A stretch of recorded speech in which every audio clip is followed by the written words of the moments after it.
तेरा कलाम रहेगा कायम पहाड़ जब ना रहे खुदाया, तेरे मुंह की एक बात भी टलेगी ना चाहे कुछ भी हो।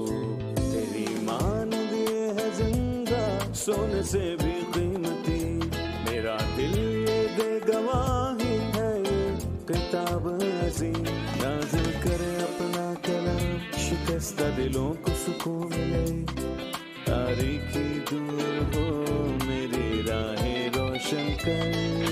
दिल अपना कलाम कसरत से ए खुदा बदल दे, रिहाई दे कसरत से फल मिलाओ। कलाम रहेगा कायम पहाड़ जब ना रहे खुदाया, तेरे मुंह की एक बात भी टलेगी ना चाहे कुछ भी हो। अजीज नाजरीन, मैं अयाद ज़रीफ आप सब देखने वालों को हमारे रोज के बाइबली मुतालिया प्रोग्राम की इस नई किस्त में खुशामदीद कहता हूँ। हम अभी भी बाइबल मुकद्दस की तीसरी किताब यानी कि एहबार की किताब का मुतालिया कर रहे हैं और हम इसके 10वें बाब पर पहुंच गए हैं। मैं चाहूँगा कि आप अपनी बाइबल मुकद्दस खोलिए और हमारे साथ इस खूबसूरत मुताले में शामिल हो जाइए। लेकिन प्रोग्राम के आगाज में मैं खुदा के खादिम भाई यूसुफ रियाज को स्टूडियो में खुशामदीद कहूंगा। बहुत शुक्रिया भाई। साथ ही हमारे दीगर मेहमानों को भी खुशामदीद। भाई यूसुफ, 10वें बाब का उन्वान क्या होगा? 10वें बाब का मरकजी मजमून एक अफसोसनाक मजमून है। गुज़िश्ता बाब में हमने एक हैरत अंगेज तस्वीर देखी जहां हमने 3 मरतबा पढ़ा कि खुदावंद का जलाल जाहिर होगा और खुदावंद का जलाल जाहिर हुआ। लेकिन 9वें बाब की इस खूबसूरत तसलसल में हारून के जरिए किए गए एक लापरवाह हादसे से खलल पड़ा और खुदावंद के हजूर से एक आग निकली और उन दोनों को खा गई। बेशक बाकी के बाब में हम इस अफसोसनाक काम के नतीजे को देखते हैं जब हारून के दोनों बेटे वहां पर मारे गए क्योंकि खुदा उनसे नाराज था। भाई, जब किसी इंसान को खिदमत के लिए मुकर्रर किया जाता है तो वो जल्दी नाकाम क्यों हो जाता है? इतनी जल्दी नाकामी क्यों है? शुरू से ही इंसान का यही तरीका रहा है। मेरा मतलब है कि जब आप पैदाइश के इब्तदाई अबवाब पढ़ते हैं तो आपको ऐसा महसूस होता है कि आदम ज्यादा देर तक बागे अदन में नहीं रहा। ये दुरुस्त है कि खुदा ने हमें बताया नहीं, लेकिन वो जल्द नाकाम हो गए और तूफान नूह के बाद जब नूह कश्ती से बाहर आया तो फिर वही हुआ। वो भी कम अरसे उसमें रहा और जब वो बाहर आया तो वो नशे में अपने खैमे में बरहाना था। और पूरी तारीख में जब लोग मिस्र से बाहर चले गए और मूसा 40 दिन के लिए पहाड़ पर चला गया तो वो बर्दाश्त ना कर सके। फिर खुदा ने कहा वो उस राह से जिसका मैंने उन्हें हुक्म दिया है बहुत जल्द फिर गए हैं। और यहाँ तक कि कलीसिया के साथ भी ऐसा ही हुआ। और जब हम इमाल के दूसरा, तीसरा और फिर चौथा बाब पढ़ें तो हैरान कुन है। हम 5वें बाब में हननिया और सफीरा को उनके गुनाहों में देखते हैं और खुदा ने उनकी अदालत की। ये इंसान है। ये अफसोस की बात है और अगर खुदा का फजल ना होता तो यहाँ कोई ना बचता। इंसान को जब जिम्मेदारी दी जाती है तो वैसा ही होता है। जी सही। मैं 10वें बाब की पहली आयत से 7वीं आयत तक पढ़ूंगा जो हारून के बेटे नदब और अभियू के गुनाह के मुतल्लिक है। जरूर। और नदब और अभियू जो हारून के बेटे थे, अपने अपने बखूरदान लेकर उनमें आग भरी और उस पर और ऊपरी आग जिसका हुक्म खुदावन ने उनको नहीं दिया था खुदावन के हजूर गुजरानी। और खुदावन के हजूर से आग निकली और उन दोनों को खा गई और वो खुदावन के हजूर मर गए। तब मूसा ने हारून से कहा, ये वही बात है जो खुदावन ने कही थी कि जो मेरे नजदीक आए जरूर है कि वो मुझे मुकद्दस जाने और सब लोगों के आगे मेरी तमजीद करें। और हारून चुप रहा। फिर मूसा ने मीसाइल और अलसफन को जो हारून के चचा अजिएल के बेटे थे बुलाकर उनसे कहा, नजदीक आओ और अपने भाइयों को मकदस के सामने से उठाकर लश्करगाह के बाहर ले जाओ। बस वो नजदीक गए और उन्हें उनके कुर्तों समेत उठाकर मूसा के हुक्म के मुताबिक लश्करगाह के बाहर ले गए। और मूसा ने हारून और उसके बेटों अलीजर और इत्मर से कहा कि ना तुम्हारे सर के बाल बिखरने पाएं और ना तुम अपने कपड़े फाड़ना, ताकि ना तुम ही मरो और ना सारी जमात पर उसका गजब नाजिल हो। पर इसराइल के सब घराने के लोग जो तुम्हारे भाई हैं उस आग पर जो खुदावन ने लगाई है नोहा करें। और तुम खैमा इज्तिमा के दरवाजे से बाहर ना जाना, ता ऐसा न हो कि तुम मर जाओ, क्योंकि खुदावन का मसा करने का तेल तुम पर लगा हुआ है। सो उन्होंने मूसा के कहने के मुताबिक अमल किया।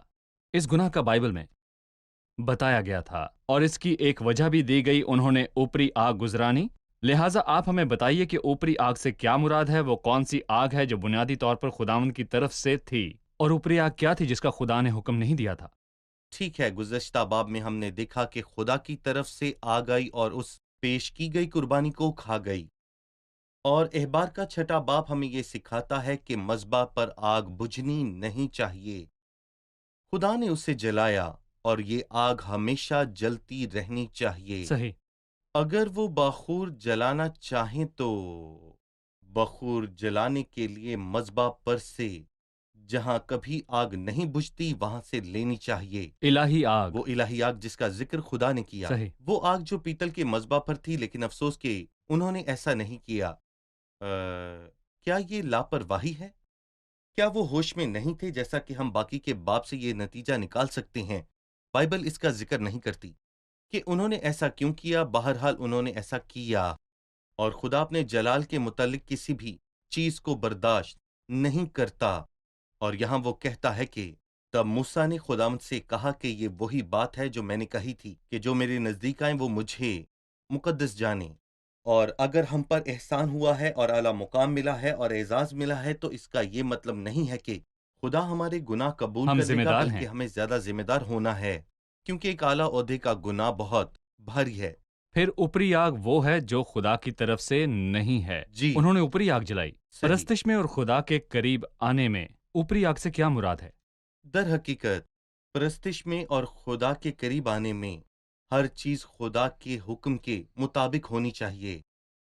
جب ہم وقت کے آغاز میں جاتے ہیں، مثلا جب ہم پیدائش کے 4 باب پر واپس جائیں تو کاہن نے زمین کے پھلوں کا نذرانہ خدا کو پیش کیا۔ خدا نے ایسا کرنے کے لیے نہیں کہا تھا، اس کے برعکس اس نے اس سے یہ کہا کہ اگر تو بھلا کرے تو کیا تو قبول نہ ہوگا، لیکن ہمیں بتایا گیا کہ حابل نے ایمان سے خون کا نذرانہ پیش کیا۔ لفظ ایمان کا مطلب ہے کہ اس نے خدا کا حکم لیا اور اس کے حکم کو مانا، لیکن قائن نے ایمان سے نہ کیا۔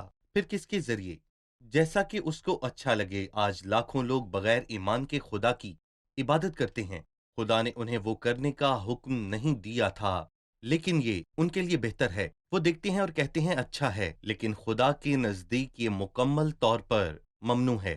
جہاں تک اوپری آگ کا تعلق ہے، جذبات جو مسیح کی قربانی اور مسیح کے کام میں غور و فکر کے نتیجے میں نہیں آتے تو یہ اوپری آگ ہے۔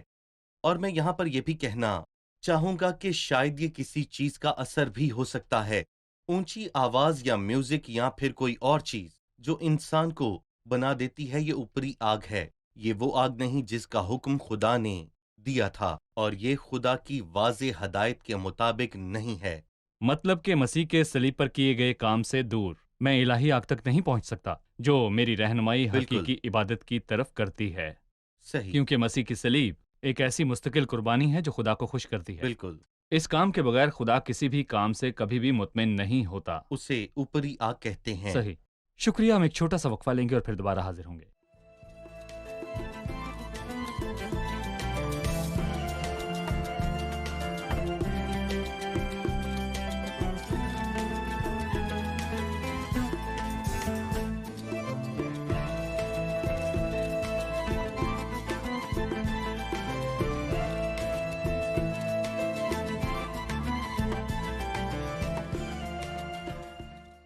دوسری آیت میں لکھا ہے، اور خداوند کے حضور سے آگ نکلی اور ان دونوں کو کھا گئی، اور وہ خداوند کے حضور مر گئے۔ سزا اتنی جلدی کیوں دی گئی؟ سزا فوری اور تیز کیوں تھی؟ خبردار کیوں نہیں کیا گیا؟ اس سوال کا جواب دینے سے پہلے یہ آگ جو خداوند کے حضور سے نکلی اور انہیں کھا گئی اور گزشتہ باب میں خدا کے حضور سے نکلی، ان دونوں آگوں میں فرق کیا ہے یہ بتانا چاہوں گا۔ یہ ہمیں ایلیا کے دنوں کی یاد دلاتی ہے، جب آسمان سے آگ آئی اور اس قربانی کو جو پیش کی گئی تھی کھا گئی، اور پھر یہاں پر 2 یا 3 ابواب کے بعد آسمان سے آگ آئی اور 50 لوگوں کو اور ان کے سرداروں کو کھا گئی، کیونکہ ہمارا خدا بھسم کرنے والی آگ ہے۔ اور عدالت اتنی جلدی کیوں کی گئی؟ ہر تقسیم کے آغاز میں خداوند اپنے خیالات کو واضح طور پر سب پر عیاں کرتا ہے، لہٰذا وہ کسی بھی طور پر گناہ کو बर्दाश्त नहीं करता। मसलन खरूज 32 में जब उन्होंने सोने का बछड़ा बनाया तो उस वक्त कितने लोग मारे गए? तकरीबन 3000। फिर जब नबत का बेटा युरबाम आया तो उसने एक नहीं बल्कि दो दो बछड़े बछड़े। बनाए, एक शुमाल में दूसरा जनूब में, और कितने लोग मारे गए? कोई भी नहीं। पूरी सल्तनत ने उसकी पैरवी पूरी की। सल्तनत बछड़े की परस्तिश को भाग निकली। और यहाँ हम यही सूरत हाल देखते हैं। मसलन जब दाऊद ने अहद के संदूक को मुंतकिल किया और इजाया ने अपना हाथ बढ़ाकर उसे पकड़ लिया तो यही हुआ। और हम देखते हैं हननिया और सफीरा ने रूह कुद्स हननिया। से झूठ बोला, वो खुदा के सामने फौरन मारा गया। हर तकसीम और हर हुक्म के आगाज में खुदावंद अपने ख्यालात पर वाज़े तौर पर बयान करता है कि ये बर्दाश्त नहीं किया जा सकता, ताकि एक इंतबाह हो। ताकि इसके बाद भी हर वक्त इंतबाह रहे जब तक तकसीम जारी है। यहाँ बिल्कुल ऐसा ही हुआ। लेकिन अगर खुदावंद हर उस गुनाह की अदालत फौरन ही कर दे जो हम लोग करते हैं तो कोई भी इंसान कुछ करने के लिए ना बचेगा। सही, उसने बनी इसराइल को जो कुछ हुआ उस पर रोने की इजाजत दी, लेकिन कहाइनों के लिए कुछ चीजों की ममानत है। वो अपने सर को नंगा करे और ना ही अपने कपड़े फाड़ें। क्यों? आयत 7 में उसने यही वजह बताई थी कि खुदावंद का मसा करने वाला तेल तुम पर लगाया हुआ है। सो उन्होंने मूसा के कहने के मुताबिक अमल किया और तुम्हें एक खास एजाज हासिल है कि तुम लोगों की खुदा के सामने नुमाइंदगी करते हो। तुम ऐसा ना करो क्योंकि तुम लोगों की नुमाइंदगी खुदा के सामने करते हो।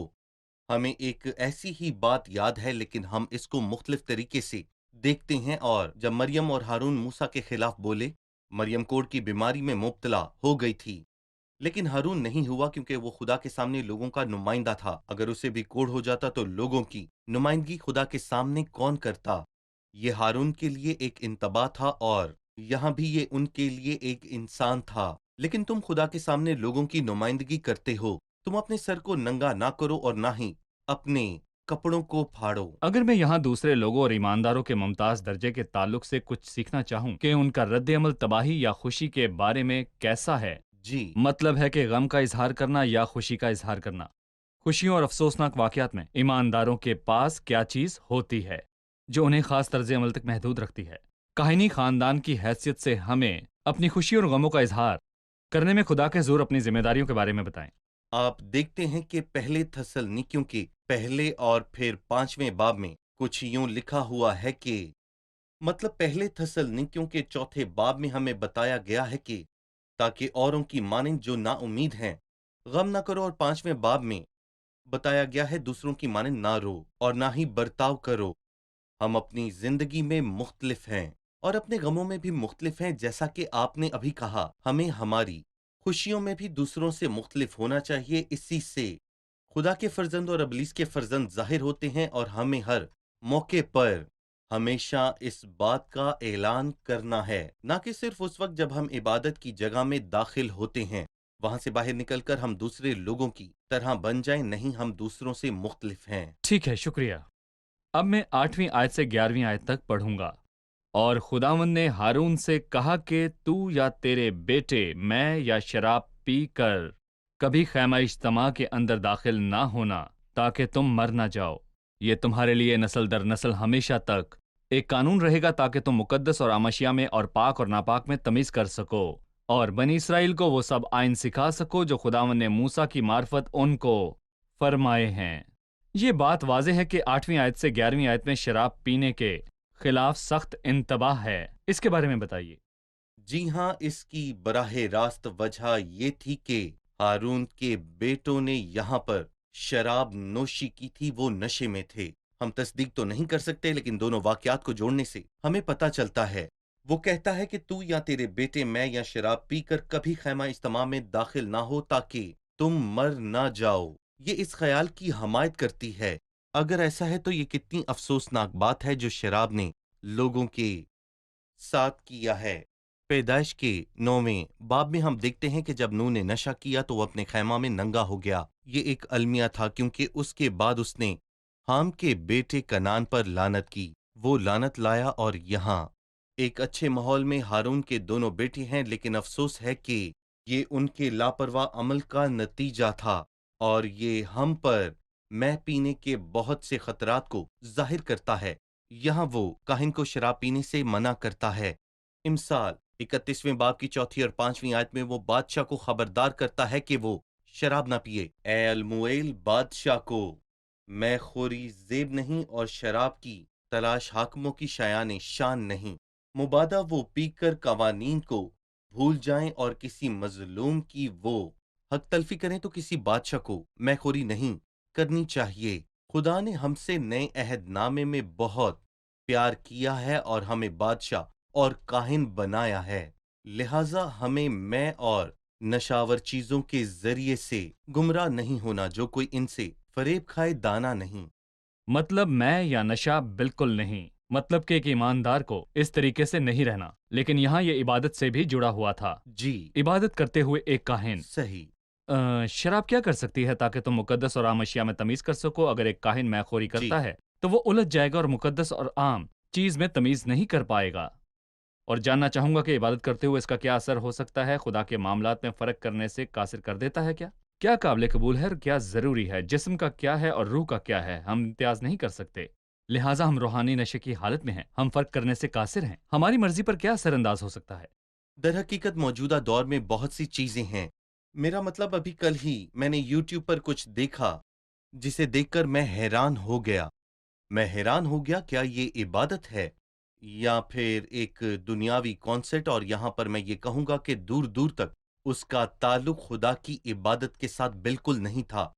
मैं अफसोस से ये कहूँगा कि आजकल बहुत सी चीजें बिल्कुल उलझ कर रह गई हैं। हमें इबादत के दौरान हर उस चीज में फर्क करना होगा जो हमारी जबिलतों को बेइख्तियार जुम्बश देती हैं। मुक़द्दस बाइबल हमारी इबादत को एक माकूल इबादत कहती है। ये अच्छी बात है। मतलब माकूल इबादत। हमारी इबादत माकूल और मंतकी इबादत होनी चाहिए, ना कि महज जिस्मानी जोशो खरोश।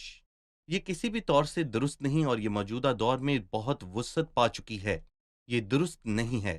उन बैरूनी असरात के साथ जो हम में खुदा की रूह के काम के मुतल्लिक नहीं हैं, हमें नशे की हालत की तरफ ले जा सकते हैं और हम इबादत में फर्क करने की सलाहियत खो सही। देते हैं। लूका 21 में खुदावंद ने इसके बारे में बात की है, इस जिंदगी की फिक्र और जी नशे। मतलब कि अगर कोई इबादत में आता है तो उसका जहन बहुत मसरूफ है, या कारोबार या मुफादात से वाबस्ता है, या फिर क्या वो उसे रूहानी नशे की तरफ ले जा सकते हैं? मतलब कि वो इबादत पर तवज्जो देने से कासिर है और नतीजतन वो खुदा के मामलात में फर्क करने से कासिर है। लिहाजा जब हम इफसियों के 5वें बाब की 18वीं आयत पढ़ें तो पालौस रसूल कहता है कि शराब में मतवाले ना बनो क्योंकि इससे बदचलनी पैदा होती है। उसने सिर्फ मनफी चीज का जिक्र नहीं किया बल्कि उसने ये भी कहा कि रूह से मामूर होते जाओ। सही, शुक्रिया। हम यहाँ एक वक्फा लेंगे और फिर दोबारा हाजिर होंगे।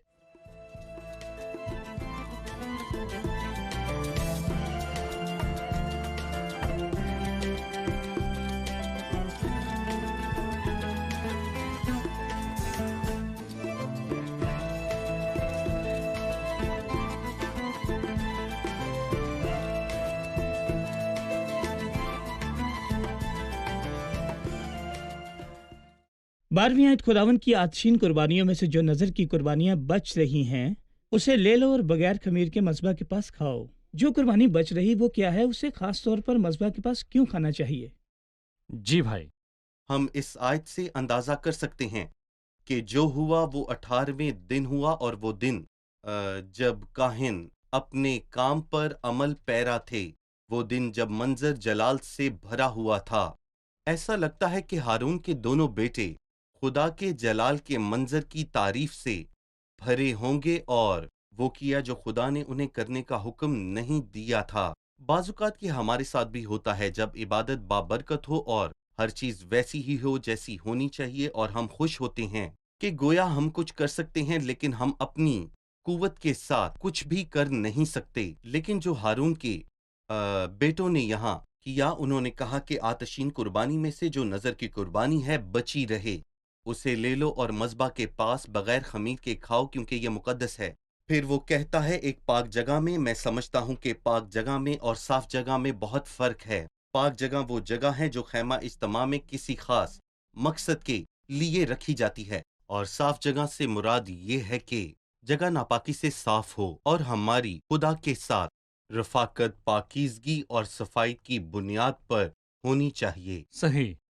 16वीं आयत से वो खता की कुर्बानी के बकरे के बारे में बात करता है। इस कुर्बानी से मुतल्लिक एक सवाल है जो कहता है, फिर मूसा ने खता की कुर्बानी के बकरे को जो बहुत तलाश किया तो क्या देखता है कि वो जल चुका है। तब वो हारून के बेटों अलीजर और इत्मर पर जो बच रहे थे नाराज हुआ और कहने लगा कि खता की कुर्बानी जो नहायत मुकद्दस है और जिसे खुदावंद ने तुमको इसलिए दिया है कि तुम जमात के गुनाह को अपने ऊपर उठाकर खुदावंद के हजूर उनके लिए कफारा दो, तुमने उस गोश्त को मकदस में क्यों ना खाया। खता के बकरे के साथ क्या हुआ, मैं इस पर आपका तबसरा चाहता हूं। एक असूल के तौर पर गुनाह की कुर्बानी दो तरह से की जाती है, एक जिसे काहिन खाते हैं और दूसरी को खैमे के बाहर जलाया जाता है। इब्रानियों 13वें बाब में वाज़ेह किया गया, क्योंकि जिन जानवरों का खून सरदार काहिन पाक मकान में कफारे के तौर पर ले जाते थे उनके जिस्म खैमागाह के बाहर जलाए जाते हैं, लेकिन जिनका खून पाक मकान में नहीं ले जाया जाता था उनके साथ क्या किया जाना चाहिए? उनके जिस्मों को सरदार काहिन खा जाते थे। लेकिन अफसोस के नतीजे के तौर पर यहाँ क्या हुआ, उनका गम जिसने उन पर गलबा किया वो जानता था कि ये जल गया है, और यहाँ पर मैं ये बताना चाहूंगा कि वो नाराज था क्योंकि उसे इसमें होना उसका चाहिए खून। था, क्योंकि उसका खून अंदर नहीं ले जाया गया था इसलिए उसे खाना चाहिए। तो उसने उनसे पूछा, तुमने खता की कुर्बानी क्यों नहीं खाई? दरअसल ये एक गलती थी। नबद और अबीहू की तरह ये अड़ियलपन नहीं था, बल्कि ये इंसानी कमजोरी थी, और खुदा इंसानी कमजोरी को बर्दाश्त करता है, लेकिन वो जिद और बगावत बर्दाश्त नहीं करता जो नदब और अबीहू ने बस किया। इंसानी कमजोरी को खुदा की तरफ से तरबियत की जरूरत है, बिल्कुल। लेकिन जिद्दीपन की वजह से फौरी तौर पर खुदा जी, की तरफ से फौरी अदालत की अदालत। गई। फिर 18वीं आयत में भी उसने उसकी निशानदही की, देखो उसका खून मकदस में तो लाया ही नहीं गया था, बस जी। तुमको लाजिम था कि मेरे हुक्म के मुताबिक तुम उसे मकदस में खा लेते। सही, लेकिन क्यों उसका खून अंदर नहीं ले जाया गया? उसे खाना चाहिए उसे था, खाया जाना चाहिए, लेकिन कहाँ? मकदस में, पाक जगह में। पाक जगह में। ठीक, ये खता की कुर्बानी है, तो भी उसने उसे पाक जगह में खाने का हवाला क्यों दिया? उसे पाक जगह में खाना चाहिए। जी हाँ, काहिनों को उस पाक जगह में खाना चाहिए। जब हमने खता की कुर्बानी की शरह का मुतालिया किया तो उसमें यही हुक्म था जो हमने पढ़ा था। खुदा के सामने गोया जब मैं गुनाह से मुतल्लिक किसी भी मामले को निपटाता हूँ तो मैं खुदाउन की हजूरी में हूँ। सही, मैं अपने भाई के गुनाहों से निपटता हूँ क्योंकि मैं लोगों का गुनाह खाता हूँ या अपने भाई का गुनाह, और जब मैं अपने भाई के गुनाह या लोगों के गुनाह से खुद को मुत्तहिद करता हूँ तो ये मुझे खुदावंद के सामने करना चाहिए। लिहाजा हमें यहाँ भी गुफ्तगू बढ़ाने की जरूरत है। जब मैं अपने भाई का गुनाह खाता हूँ, जब मैं जी। अपने भाई के साथ गुनाह में मुत्तहिद होता हूँ, जबकि मैं खुदाउन के हजूर में हूँ, मुझे उसके साथ कैसे पेश आना चाहिए, किस रवैये के साथ, फख्र के साथ या फिर बदहवासी के साथ, हसासियत के साथ और मसाइल फैलाने के साथ, या किस तरह से। जैसा कि हम जान चुके हैं कि खता की कुर्बानी खाई जा सकती है और ये असेंबली का गुनाह है, और हमने इसको पहले भी दानियल 9 में, अज़रा 9 में और फिर नहमिया 9 में देखा था।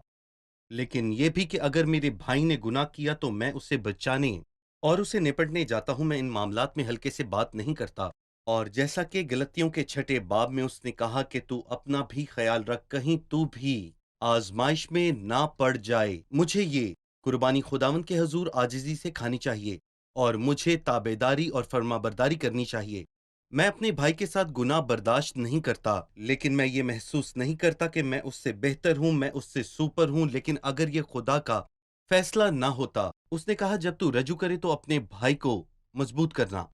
सही, बस मैं समझता हूँ कि जब मेरा भाई गुनाह करता है और मैं अपने भाई के लिए दुआ करता हूँ, मैं खुदावन से दुआ करता और कहता हूँ कि मेरा भाई इस गुनाह में गिर गया है और मैं जी। इसकी जगह के लायक हूँ क्योंकि मैं बहुत ज्यादा कमजोर हूँ, इसलिए मैं उसके साथ मुत्तहिद हूँ और अपने भाई को उसकी कमजोरी और गुनाह में खुदा के साथ रखता हूँ ताकि खुदा उसके साथ मामला तय करे। खुदा के हजूर खता की कुर्बानी में से खाने का ये मतलब है। सिर्फ यही नहीं, मुझे मेरे भाई के पास जाना पड़ेगा ताकि उसके गुनाह को उस पर वाज़ेह करूं और उसकी तौबा के लिए रहनुमाई करूं। सही।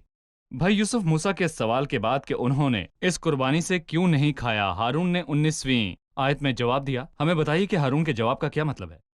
हारून ने अपने बेटों के लिए बहाने ढूंढे क्योंकि उनकी जज्बाती नफ्सियाती हालत उन्हें इजाजत नहीं देती थी कि वो खता की कुर्बानी में से खाएं।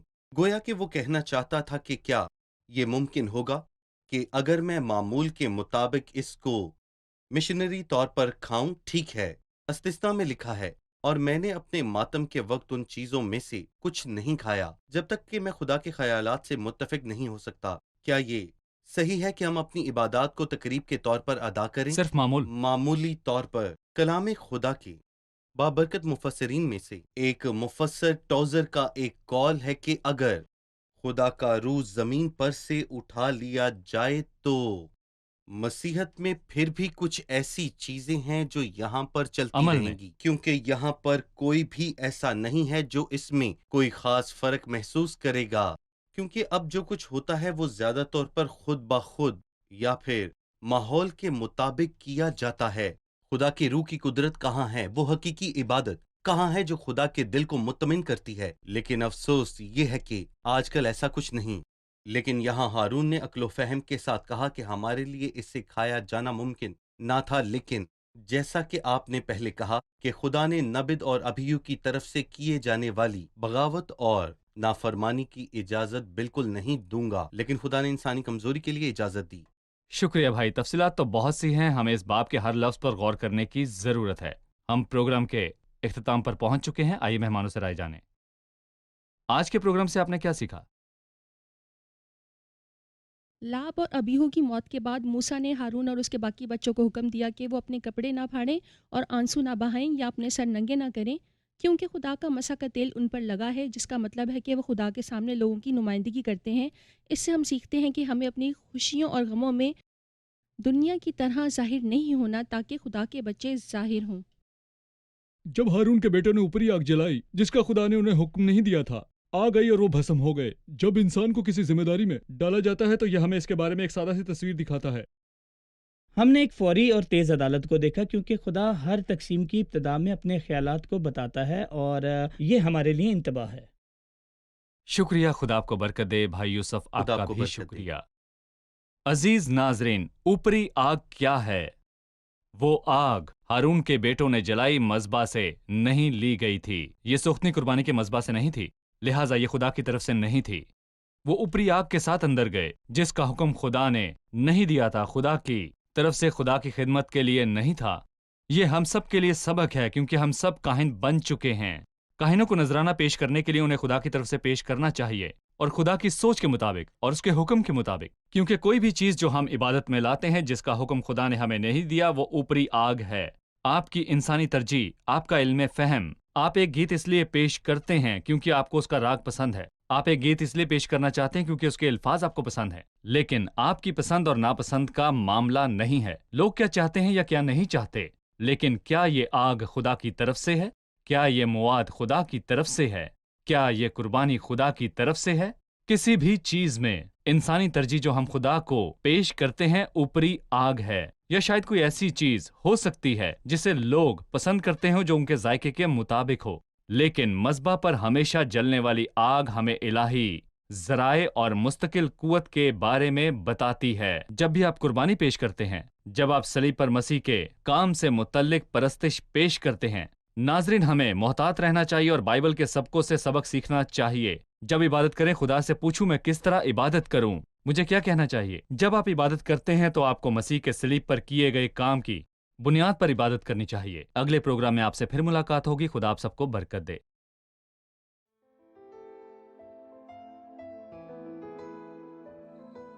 تیرا کلام رہے گا قائم، پہاڑ جب نہ رہے خدایا، تیرے منہ کی ایک بات بھی ٹلے گی نہ، چاہے کچھ بھی ہو۔